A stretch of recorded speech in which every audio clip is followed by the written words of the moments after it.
Okay, and we are live. Good afternoon, web shadowers, and thank you all for attending our session today. Today, I have the pleasure of hosting Dr. Ingersoll, who will be teaching us more about family medicine. As always, please remember that the Google form will be posted in the chat box and in the description of this video. And please stick around at the end for more information regarding our February roundup. With that being said, Dr. Ingersoll, you may start whenever you're ready. Hi guys, how are you doing? First off, I'd just like to say thank you to the web shadowers for giving me the opportunity to speak to you guys today. I definitely remember I was in your shoes at one point, and so back then someone had helped me kind of guide me through this journey, trying to reach your goal and your dream of becoming a physician or getting involved in medicine. And so I think it's only fair and natural to kind of give back to those as well. So I've prepared kind of a slide that I'll go through and we can talk about some stuff. So we can go ahead and get started. Here we go. So first off, I am currently a resident at OSU, which is located here in Tulsa, Oklahoma. So go Pokes. But we can go ahead and get started. So what is family medicine? So that is a specialty that I will be talking to everyone today. Down there, you can see at Dr. Tyler FM. That's my Instagram.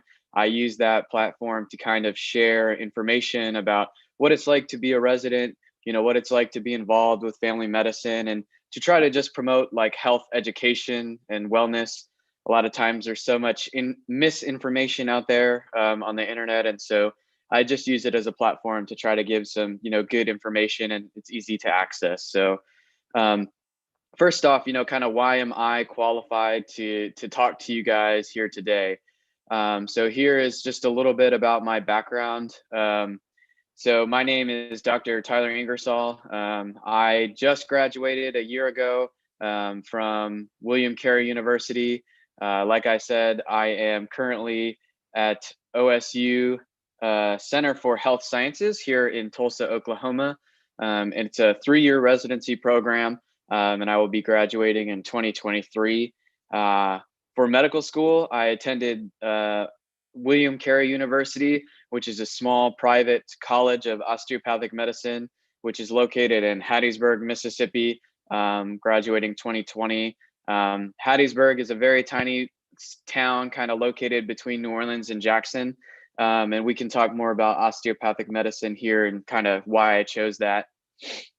Before I went to medical school, I actually did 5 years of undergrad, and which included a year of a master's program.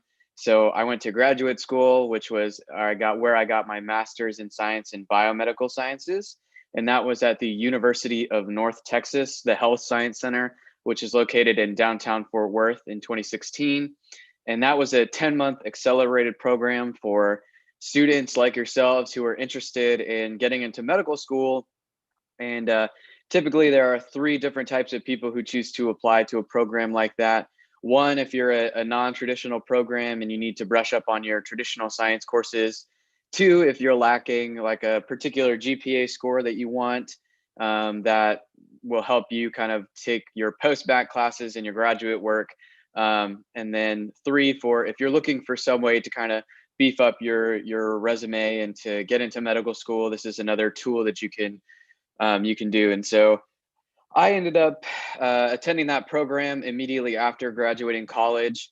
When I first applied, when I was a junior in college, I interviewed at a couple of places, but I actually did not get in. And so it took me 2 tries to get into medical school. And so I started that program, which was probably 30 days, less than 30 days after graduating from the University of North Texas in 2015, where I got my bachelor's in kinesiology and a minor in biology and chemistry.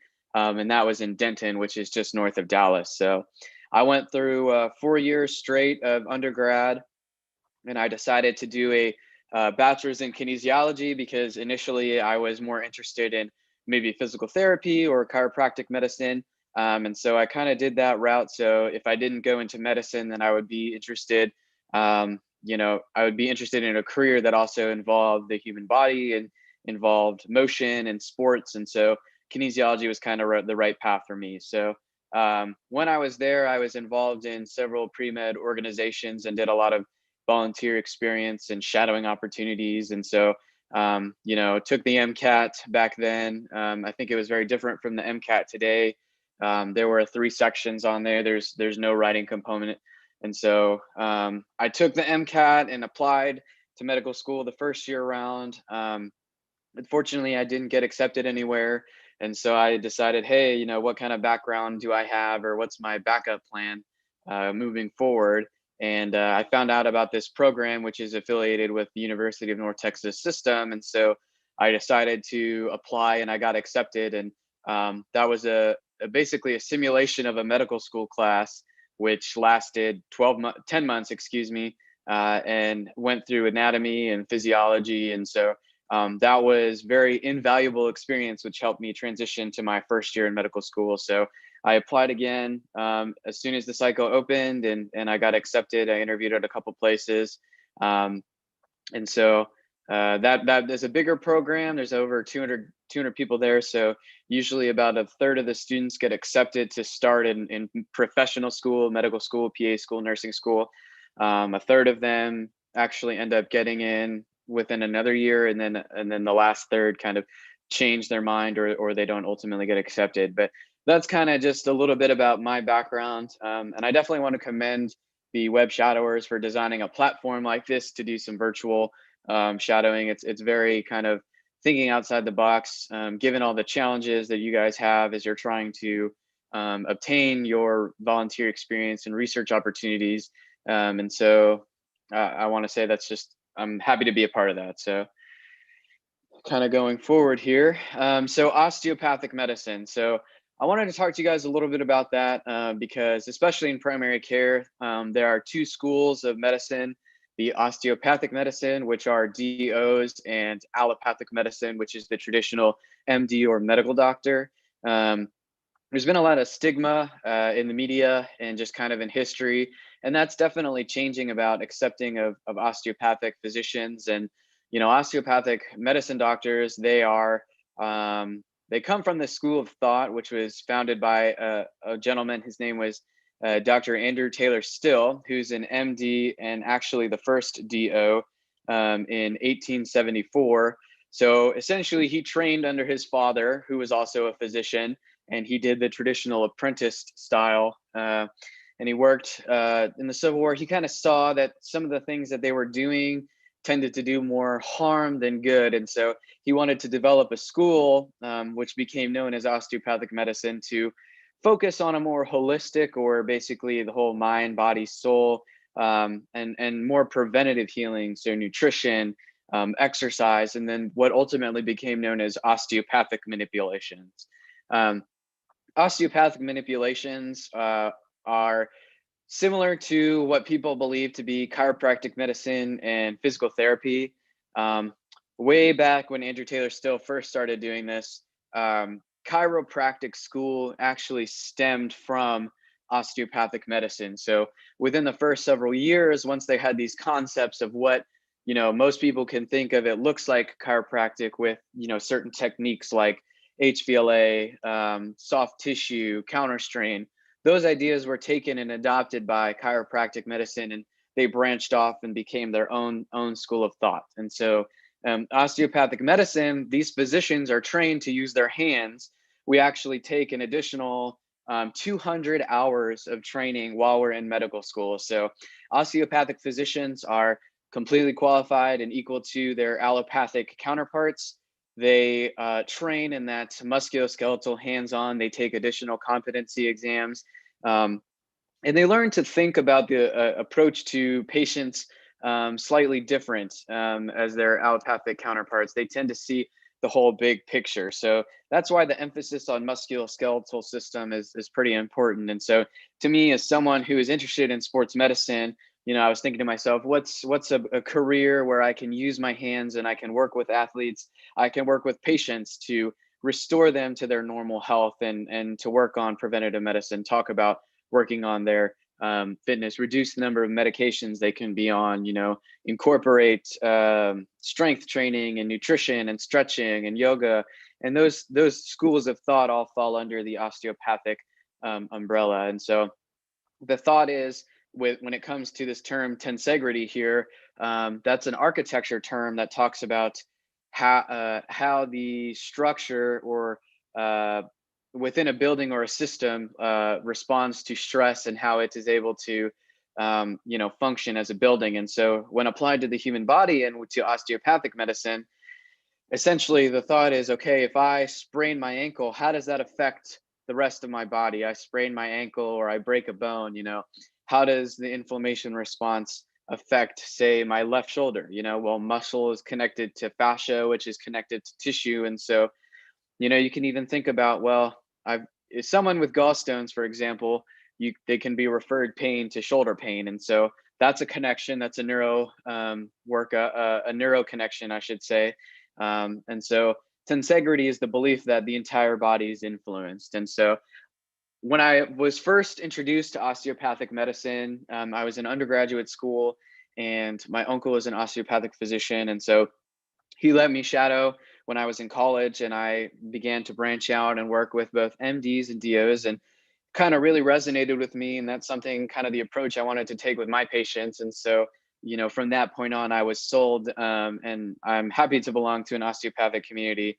And so if you do attend an osteopathic school, you learn about the 4 tenets of osteopathic medicine. And so these are a guiding philosophy that AT Still founded. And so I have them listed here. So the first is that the human being is a dynamic unit of function. So essentially, we're always in motion. And so we always are constantly adapting. If you look at people who carry chronic illnesses every day, their body takes a lot of punishment.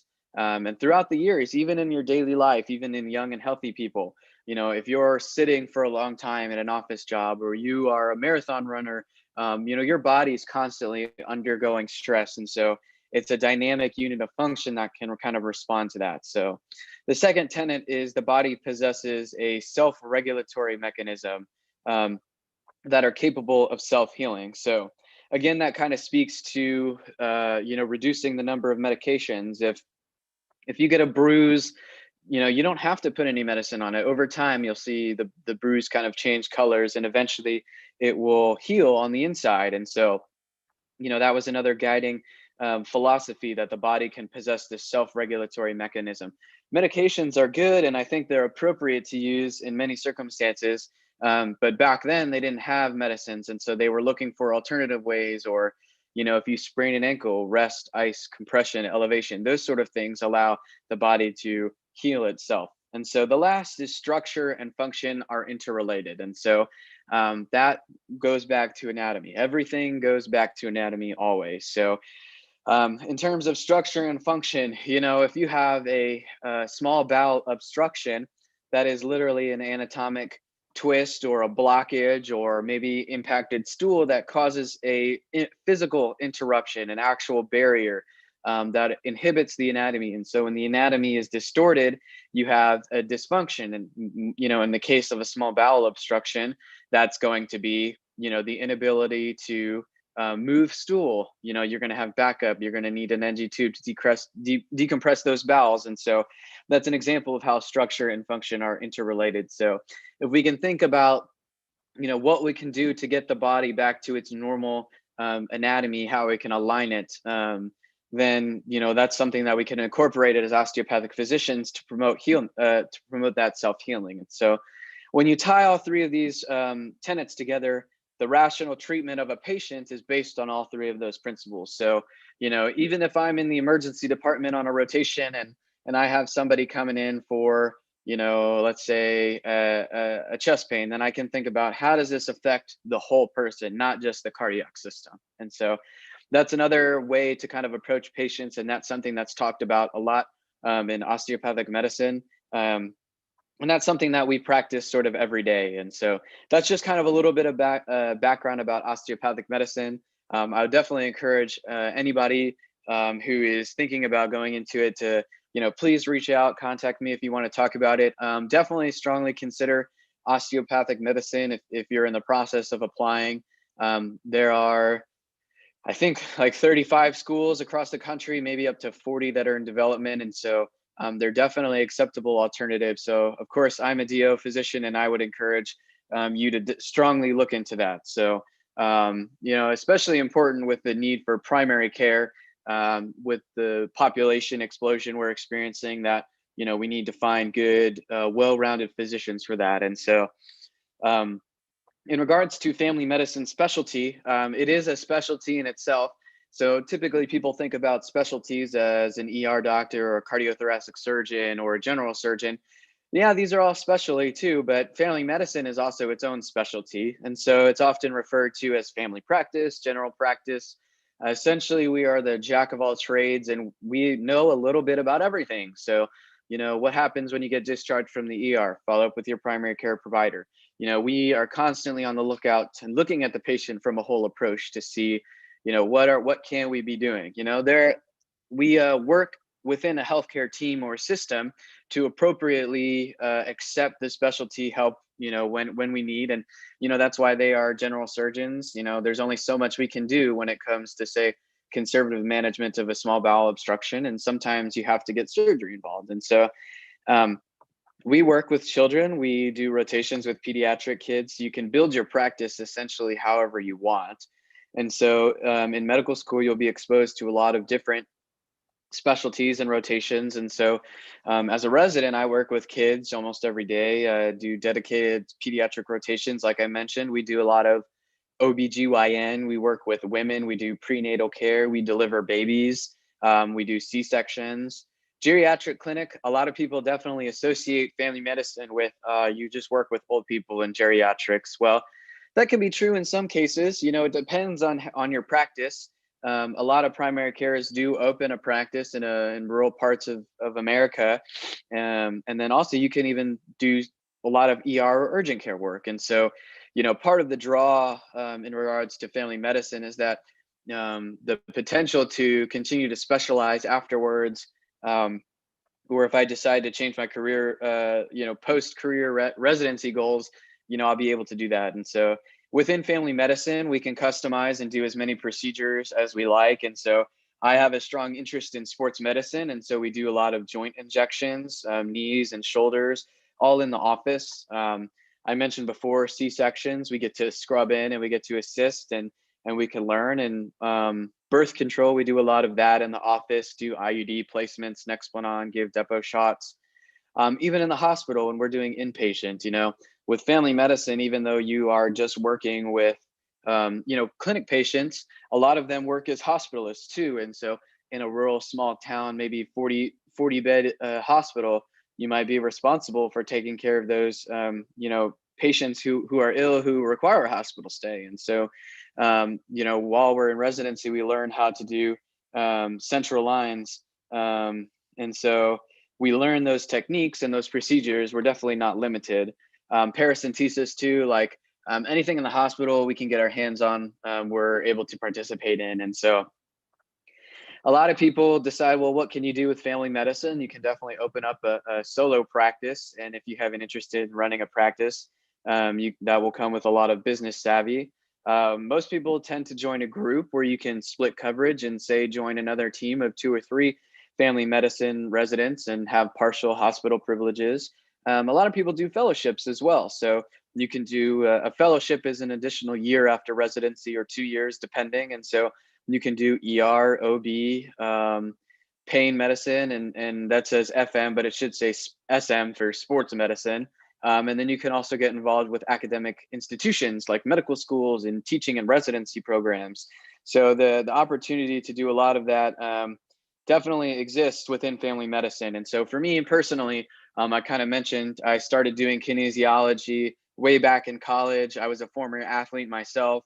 I did competitive gymnastics for 10 years. And so I always kind of wanted to do musculoskeletal sports medicine. And so when I learned about kinesiology, I did that in college. And when I did medical school, I did osteopathic medicine. And I chose family medicine because I wanted to do a sports medicine fellowship afterwards. So definitely the possibilities are endless. So kind of in regard to that, I've got a little bit of a case study. And so I want to talk to you kind of in how we would approach it, how you'd be taught in medical school in regards to thinking about the whole patient. And so I have a little thing that I kind of wrote up for you guys. So we'll go through this and then we'll save some time for questions here in a little bit. So first off, a 78-year-old man presents to your clinic with a chief complaint of low back pain. So I chose low back pain because it is the #1 complaint that we see in family practice and definitely in the office. Even in the ER too, it's one of the top ones there. And so this is very good because this is a very common thing. And so there's always saying in medicine that common things are common. And so you always have to be on the lookout. And the more you see it, the better you get at. But also sometimes you can have things that present as common but tend to be a little bit more less common. And so there's another saying that look for horses, not when you hear hoofbeats, look for horses, not zebras. And so just something to always kind of keep in mind. And you'll learn that in medical school when you start. But yeah, so we have a 78-year-old guy with the chief complaint of low back pain. So the most standard way that we do this is what's called a SOAP note, and that stands for subjective, objective, assessment, and plan. Essentially, subjective is what the patient is self-reporting. So when you do this interview, there's certain tools, the HPI, which is the history of present illness. And so that's the interview part. And you talk about, especially in family practice, so many times whenever you do a history and a physical, you'll be discussing the past medical, surgical, and family history.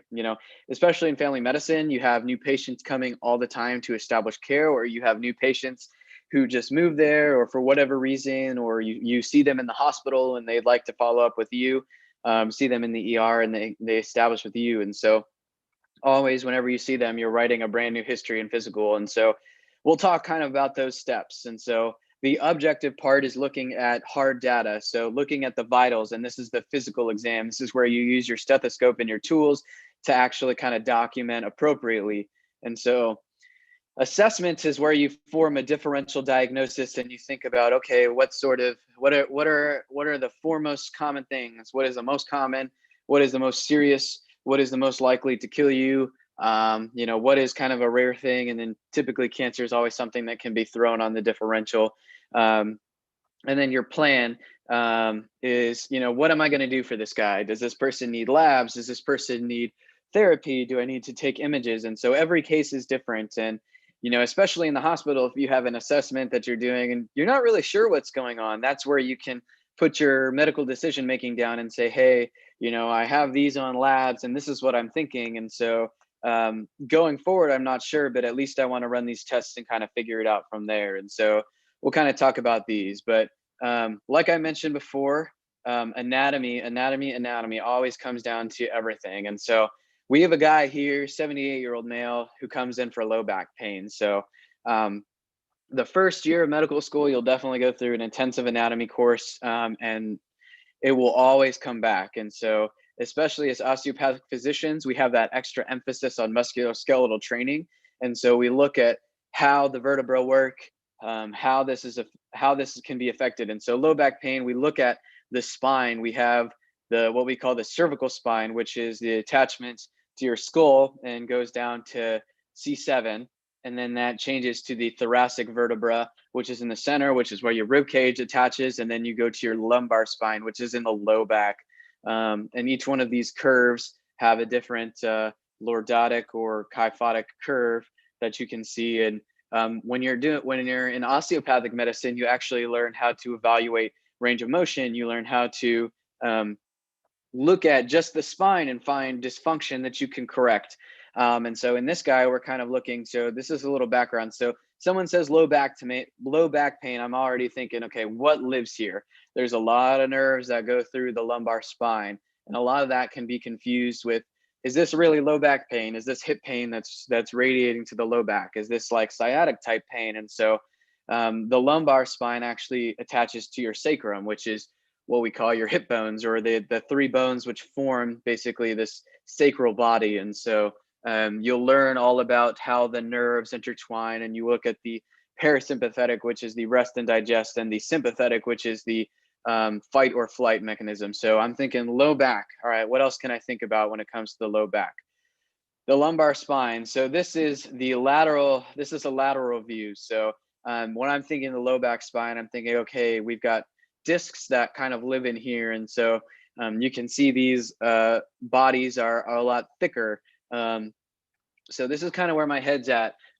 Typically, that's one of the first things that could come is they have a herniated disc. Do they just have muscle attachments that are strained? And so this is just kind of a closer side view for you to look at. And so anatomy again. So when I think low back pain, you got to think about all these muscles. So on the left hand of the screen, you can see what we call the intrinsic back muscles. And so you can see there's a lot that lives there. So not just the bone structure, but also the nerves and now the musculoskeletal system. And so you can see all the attachments. Okay, is this low back pain, true low back pain? Is this going to be like a posterior attachment of the ribs here with the external intercostal muscles? You can see where the quadratus lumborum is that big low back muscle I talked about. You also have postural muscles, which attach all the way at the base of your spine. And so you have they call them rotational or postural. So they help you sit upright. They help you twist your body to look left to right. So just seeing on the computers to say, okay, patient is here for low back pain. I'm running through all these things in my head before I actually even see the patient. And so these are the intrinsic muscles, and then you have the extrinsic muscles. So you can see whenever you think about a bodybuilder, you can look at the back and you can see levator scaps, you can see their rhomboids, you have the gluteus maximus. And so the serratus posterior. So you can look at all of these muscle attachments and think, okay, what is this guy gonna tell me? And so I talked about the SOAP node, and so now we can actually kind of move into conducting this interview. So what do we do next? So I mentioned the HPI or the history. And so when it comes to history, there's a lot of different mnemonics that can be used. And so we think about old carts. So that stands for the onset, the location, the duration, characterization, association, radiation, timing, and severity. So if someone says they have low back pain, I say, okay, when did it start? That'd be the onset. Oh, it started last night. It started 2 weeks ago. So that's making me think, is this something that's been going on for a long time? Or is this something that, okay, he just got hit in the back with the baseball bat and he's hurting? So that'd be acute. It's all of a sudden. Where is it located? That's kind of self-explanatory in the low back. Duration, how long has this been bothering you? And characterization, describe it to me. Is it a dull pain? Is it a sharp pain? Is it burning? Associated, so what other associated symptoms? Is it burning? Is it only when you're bending? Radiation, does it travel up and down the spine? Does it travel down your leg? Does it travel up to the groin? Those sorts of things. Timing, the timing, is it worse in the morning? Is it worse at night? Does it come and go throughout the day? Is it worse only with activity? And then severity is, when is it most severe? When does it bother you? So that's kind of the first type of questions that you actually are going to ask when it comes to old carts. And so you don't always have to ask everything. A lot of times patients will just start talking.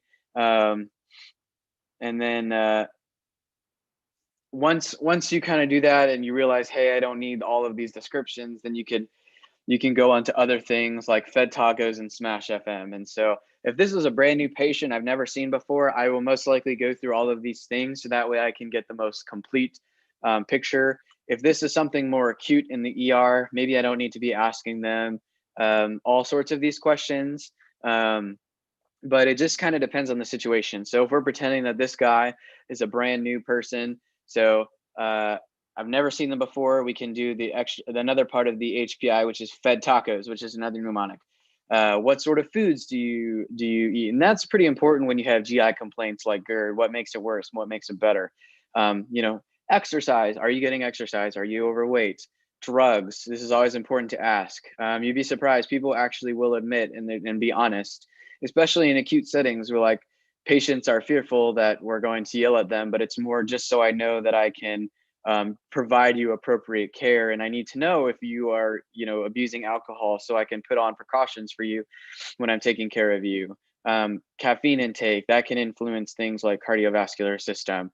What do you do for a living? Are you sedentary? Do you have carpal tunnel because you're always typing at a chair? And then sexual health and wellness, that's more of, we see a lot of women's health or, STIs, or especially in residency clinic, Untreated STIs can affect pregnancy. And so a lot of these things, am I going to ask a 78-year-old male, about his sexual health and wellness?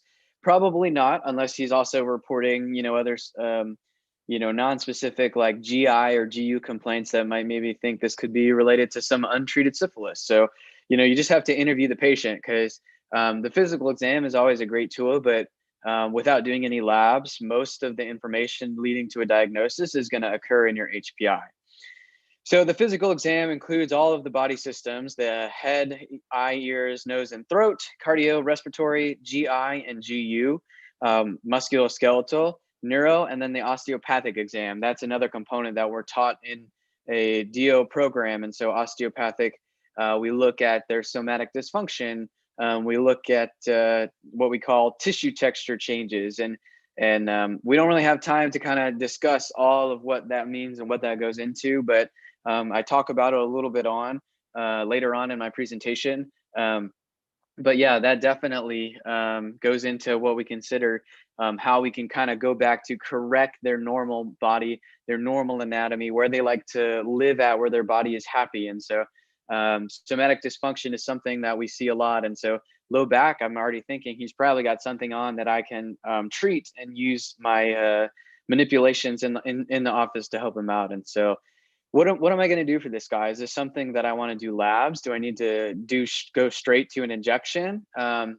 Any imaging or OMT? Do I need to refer this guy? So typically, when it comes to family practice, you want to do as much. A good family practice doc will do as much workup as they can, before referring. A lot of times, it's appropriate to do some conservative management, to do as much as you can, and then start a referral process if you think this could be a lengthy thing. But I always try to do conservative measures and see where we can get. And if you need to come back in a week and have another office visit, we can do that.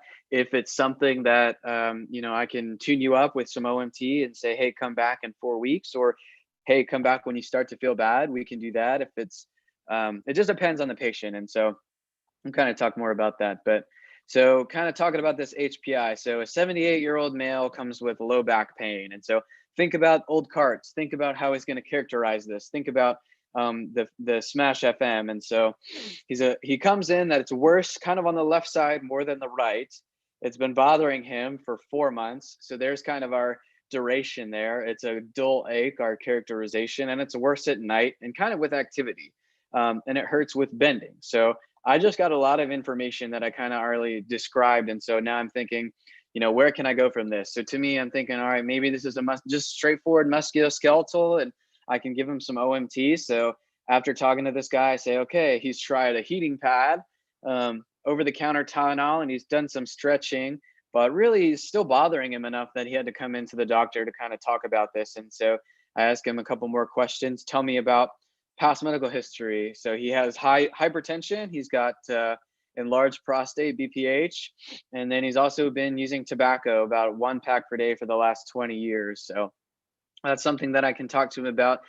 Preventative medicine when it comes to family. Anytime someone talks about smoking, that's always a chance to talk about tobacco cessation. And again, that goes into osteopathic wellness and preventative care. And so, when you're even talking about documenting and billing, if you decide to open your own practice, talking about that appropriately for at least 5 to 10 minutes, that's automatic reimbursement that you can get, especially in Medicare and older patients. And so, I'm already trying to maximize the most I can get out for the patient, and then also for myself if I'm putting in this extra time to talk to this guy. And so there's a lot that I see just on a simple low back pain here.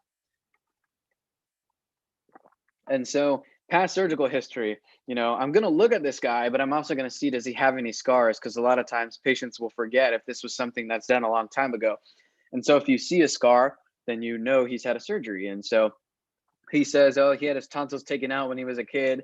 He had umbilical hernia repaired back in the 90s. And then he also had his cataracts done 5 years ago. And so do I think any of these are related to his back pain? Probably not, but it's good to document if I'm going to see him back again. And so he did say he had high blood pressure. And so, what is he on any medication? So he's on lisinopril, 10 milligrams, and it's a pretty low dose. He takes a men's multivitamin. and then also Flomax for that enlarged prostate. So, kind of painting a picture here. And so I asked him about his family medicine history, and he says he has diabetes in his dad, and then both of his parents had high blood pressure. So, kind of got a lot of information. So now I can actually take a look at this guy and do the physical exam. And so the objective portion is our hard data. So everything that he said before was subjective, and that's what he's reporting, and I'm just recording that. And so when it comes to objective, blood pressure, especially in family medicine, we're always thinking, oh, why is your blood pressure high? A lot of times it can be higher for pain. 130/85, that's not too bad for an older guy in his late 70s. He's already on some blood pressure medicine. Am I going to do anything about that today? Maybe not. His heart rate, he's not tachycardic. Respirations are good. He's afebrile. So constitutional, how does this guy look? Is he writhing around in pain on the exam table? No, he appears like a state his age. He's in some discomfort, but he's doing okay. I look at kind of his head and just assess. He's atraumatic is what we call it. There's no obvious trauma that I can see. The pupils are equal reactive around to light. His mouth is clear and moist. I take a listen with the stethoscope. I hear regular rate and rhythm, no murmurs. Pulmonology, he's clear to auscultation bilaterally, no wheezing, no rails. GI, GU, poke on his belly, take a listen, good bowel sounds. He's not reporting any like dysuria or difficulty urinating, no blood in his urine, no burning, but he does report that he does tend to go quite a lot, polyuria. That could be because of his BPH. That could also be because he's on Flomax. And so continuing with the exam, we're looking at all the systems. And so neuro is very important. So I have him walk. I do some stress testing. So what we do is we look at all the different cranial nerves. Those all appear to be grossly intact. No obvious deficits. His strength testing is appropriate kind of bilaterally. His skin is dry. And then for his osteopathic exam, I noticed some what we call chronic tissue texture abnormalities. And that's basically if there's some sort of dysfunction in the body, the musculoskeletal system and the fascia will respond, and you can kind of feel those changes. So in a chronic change or a condition that's been going on a long time, it feels real ropey and kind of hard and dry. But if someone has an acute muscle strain or injury, you can feel it more warm and the tissue's boggy and very soft and pliable that you can manipulate. And so it sounds like this has been going on for a while, like you mentioned. And so that's something that I'm constantly thinking about. What can I do for this guy? So now I'm thinking, well, conservative management would be good. And so, we'll start with some NSAIDs. He tried some Tylenol. Tylenol is good for pain, but if he's got inflammation, pain is a response to inflammation. So if we eliminate the inflammation, then we can indirectly reduce that pain. And so he's already been doing some stretching. Maybe I need to get him into physical therapy 3 times a week and kind of help work on strengthening his core muscles to help promote his back musculature, especially if he has an acute injury.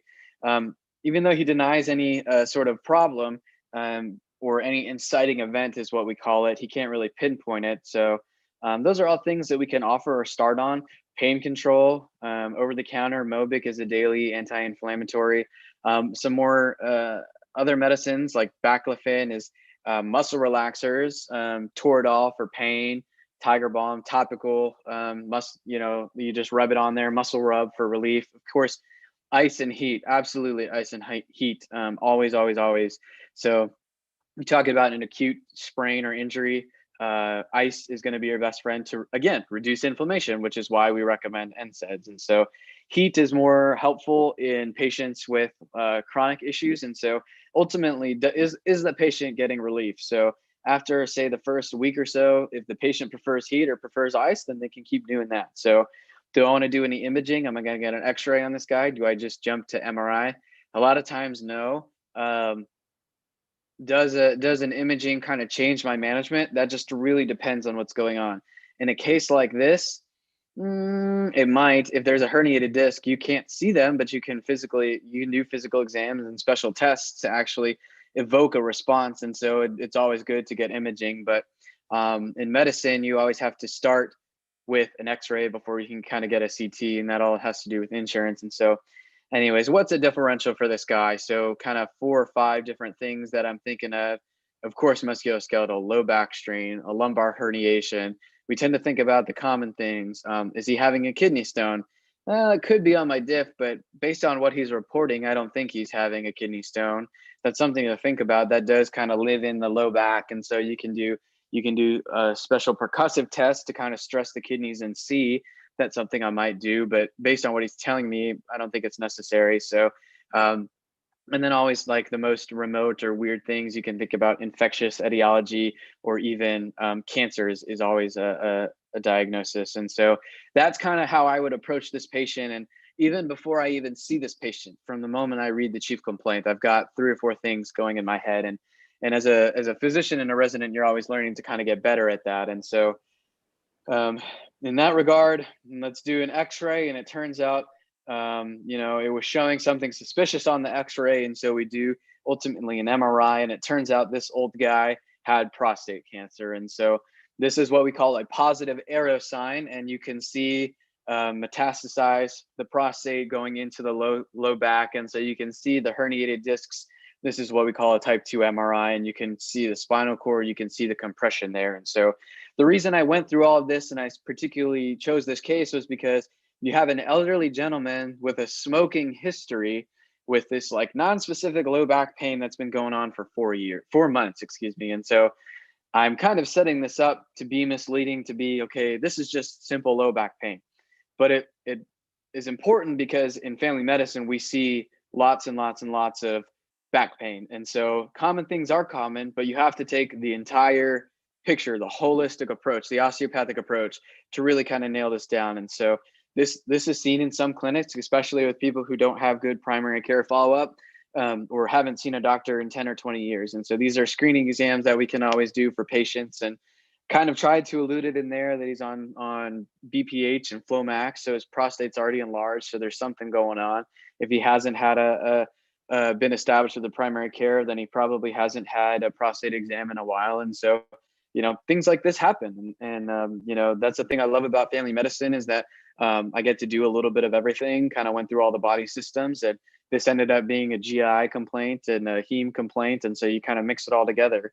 But that's kind of a lot about what a case that I had kind of come up. And so I think we've got some time that maybe we can do some questions. Let me see if they're in the chat, or if you could help facilitate kind of where that might be.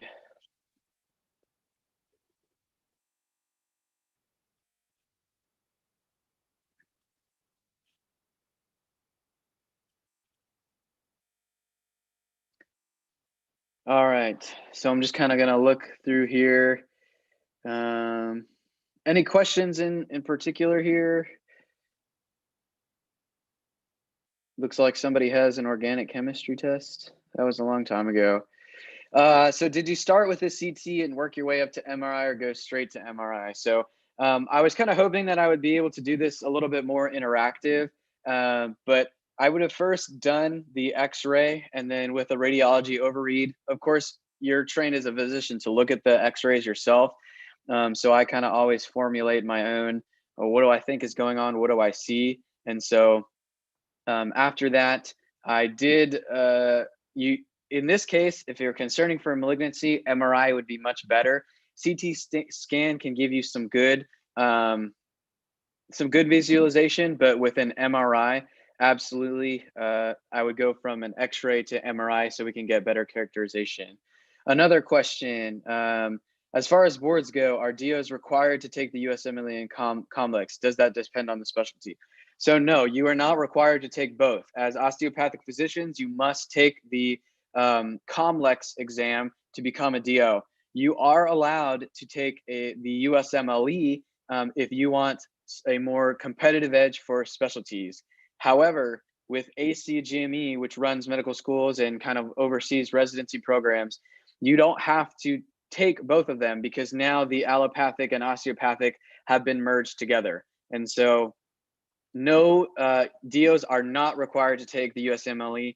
And then a lot of medical schools, it just depends. So More competitive things like neurology, maybe. I personally only took the ComLex because I knew I wanted to do family medicine. I knew where I wanted to go. And so I studied appropriately and, have made it this far. So let's see, what does my workload look like in terms of residency? Yeah, so that's very dependent. I'm working 80 hours a week usually, especially as interns, you carry the load. So currently my rotation is inpatient medicine. And so what that means is I am in the hospital every single day. So I do a week of nights and then I flip to days. And then I actually have today like a special day off. I also, as family medicine, we do continuity clinic every week.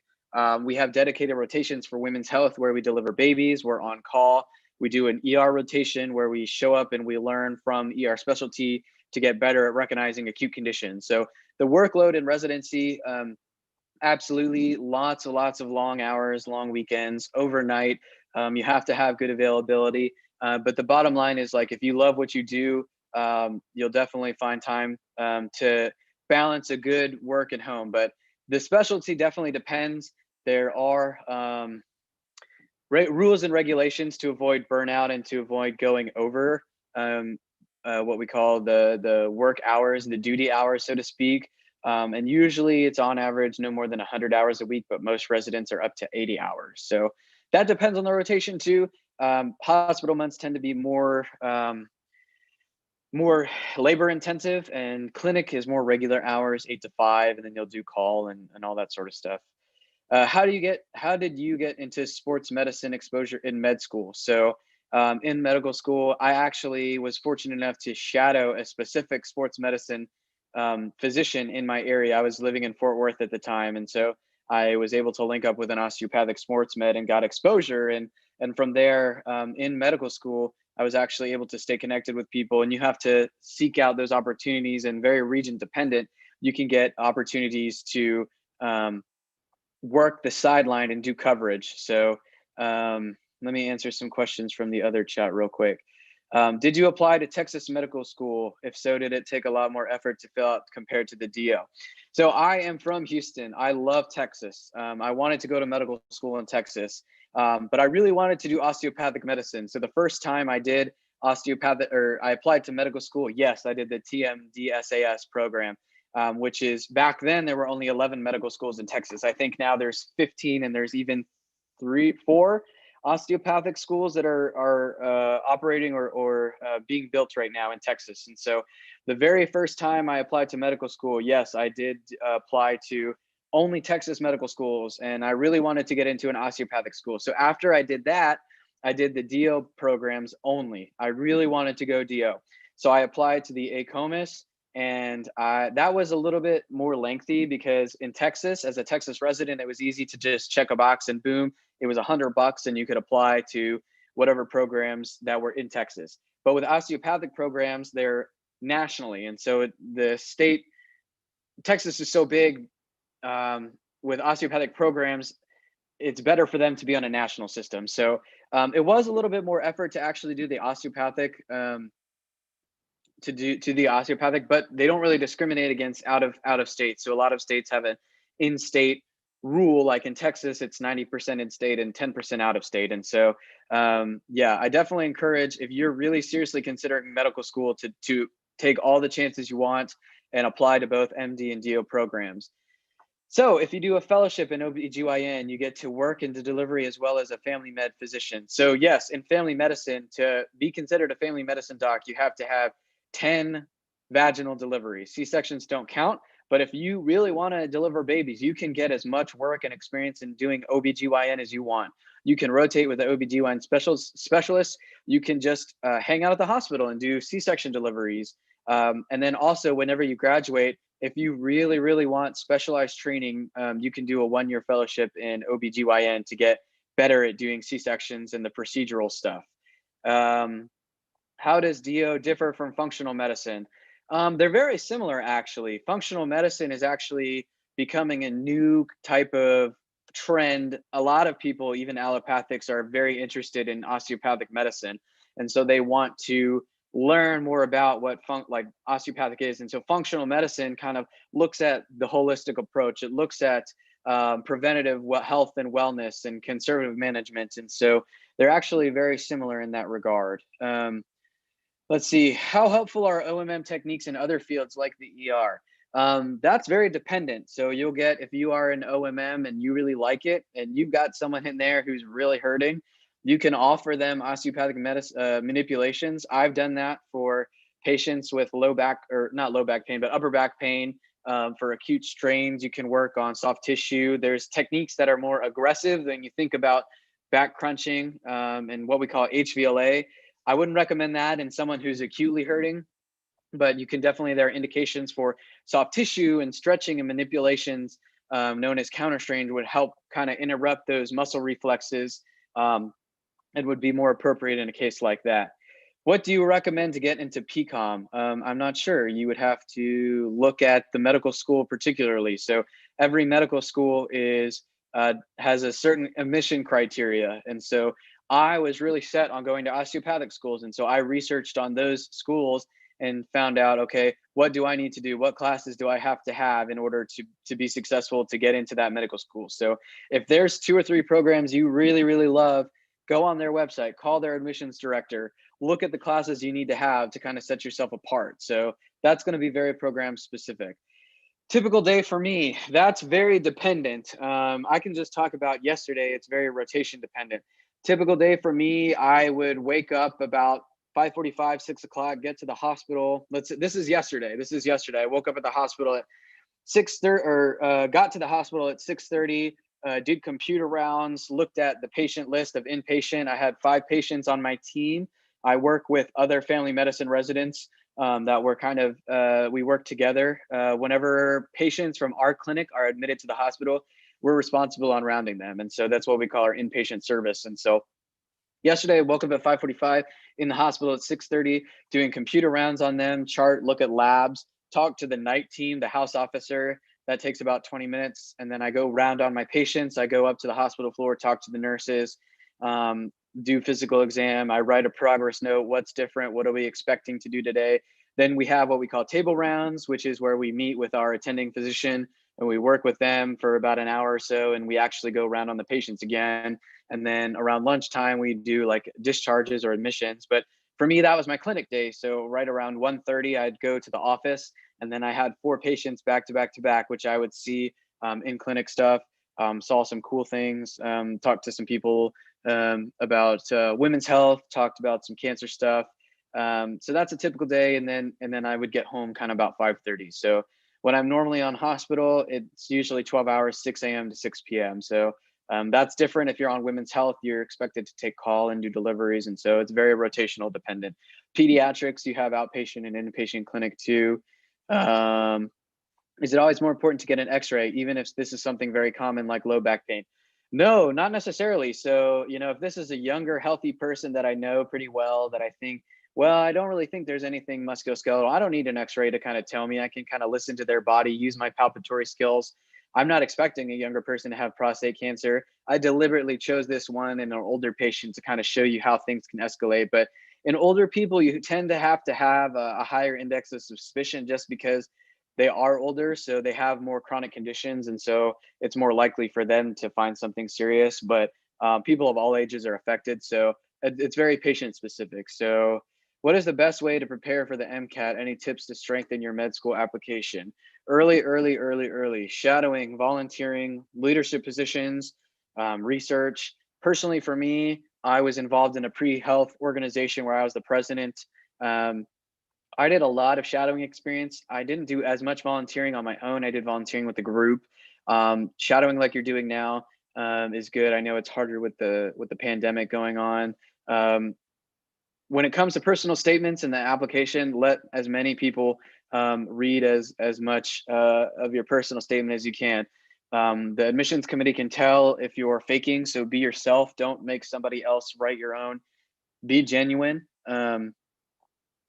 Let's see, what else? Did you find it stressful to study for 2 different board exams through med school? In regards to level 1 and level 2, yes, it was stressful. Did I study for COMLEX and USMLE? No, I didn't. Some of my classmates did, and that was stressful, but med school is hard. And so you're already there, you're already being tested. Did I have research experience before applying to medical school?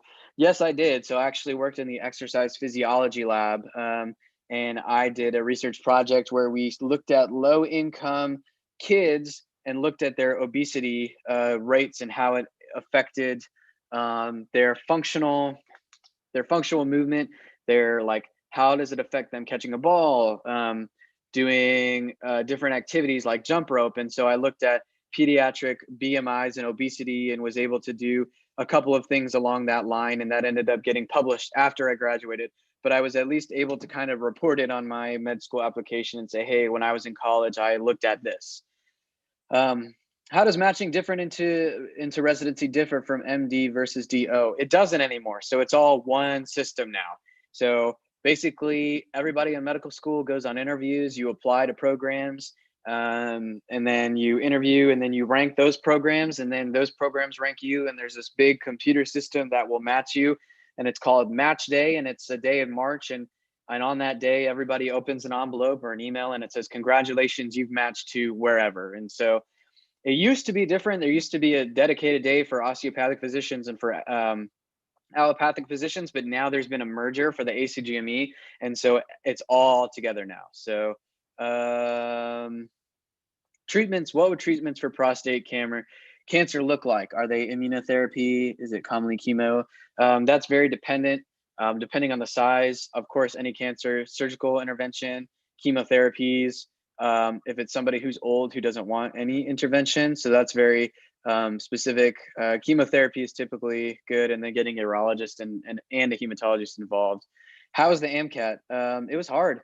I took it twice actually, and improved my score. I took the older version. That was back in like 2013, 2014. But I did a prep course for that, like a book, and just I dedicated one summer, cut everything out, all the fun stuff. No going to the pool, no hanging out. Just did 2 months of studying, prep for it, and took it. So, did you have to take an MRI to figure out if you had prostate cancer?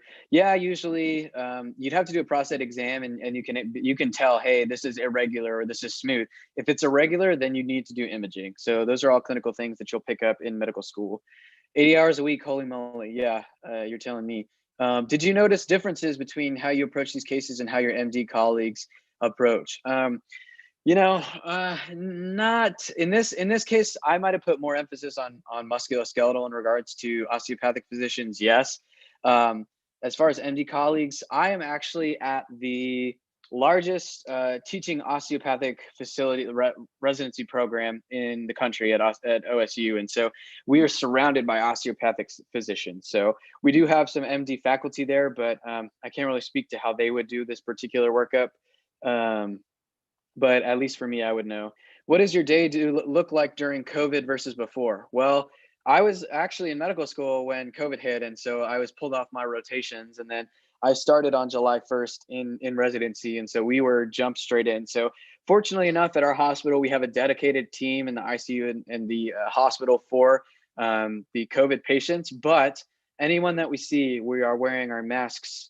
I'm fortunate enough to be part of the healthcare front line, so I was able to get both of my vaccines, tolerated both of them well, both shots. But every day, unfortunately, it's just more universal precautions, PPE.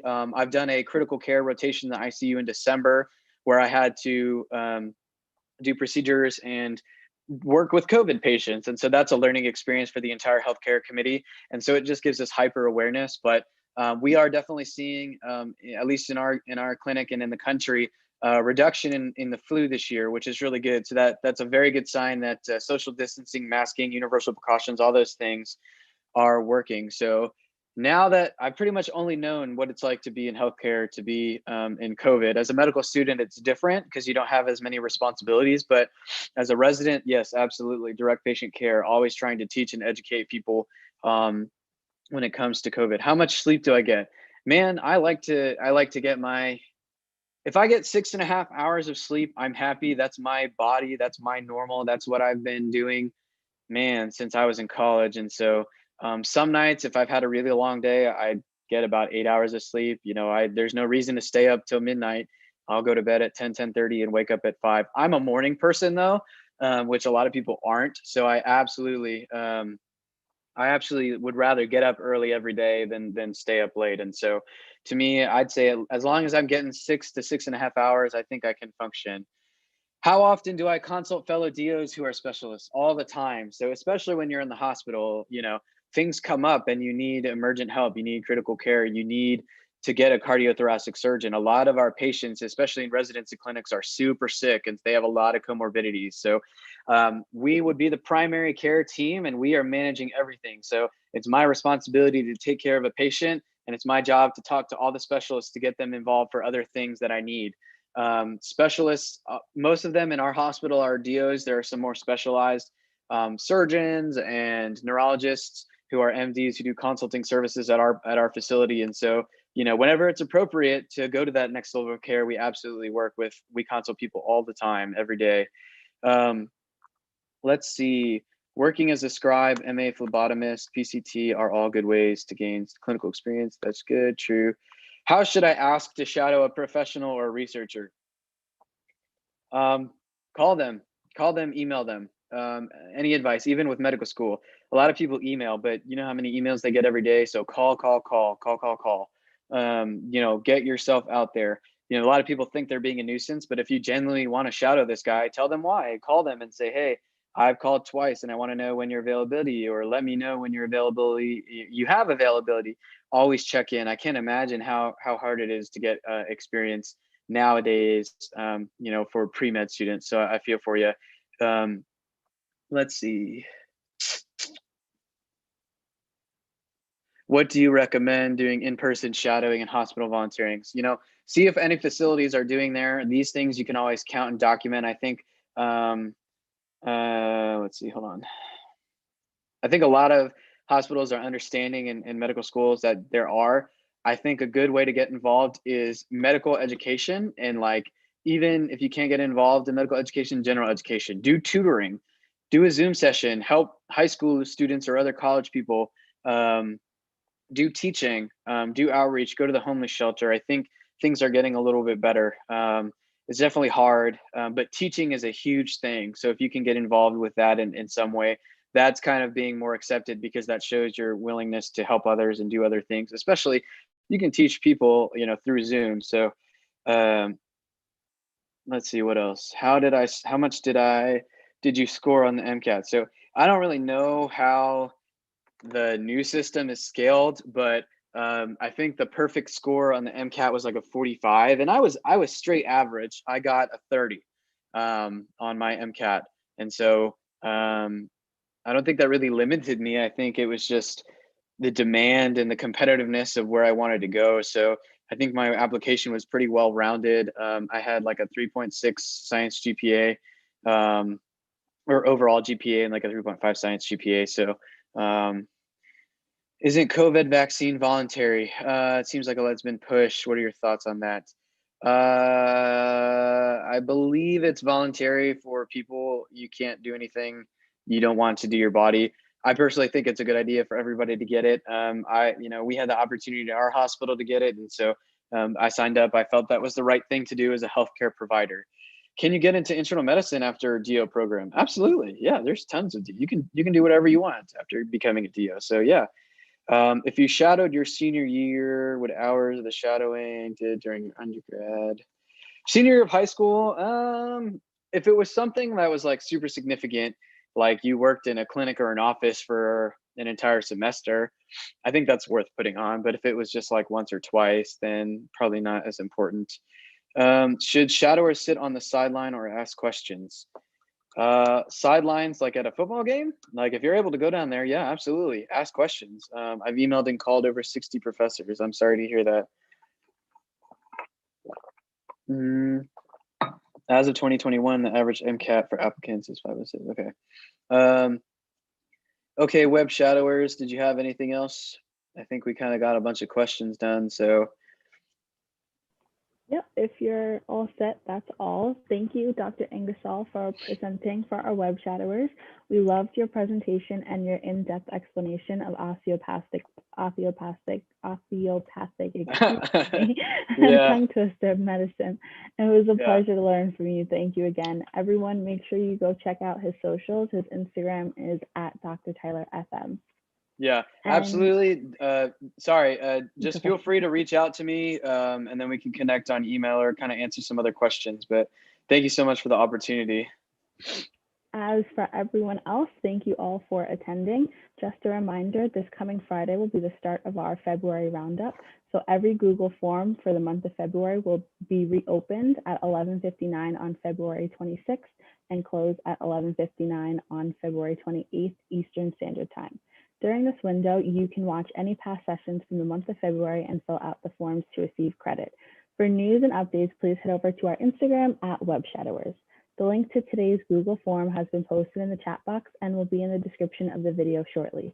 Please fill it out within the next 30 minutes for us to receive verification of your attendance. We hope to see you all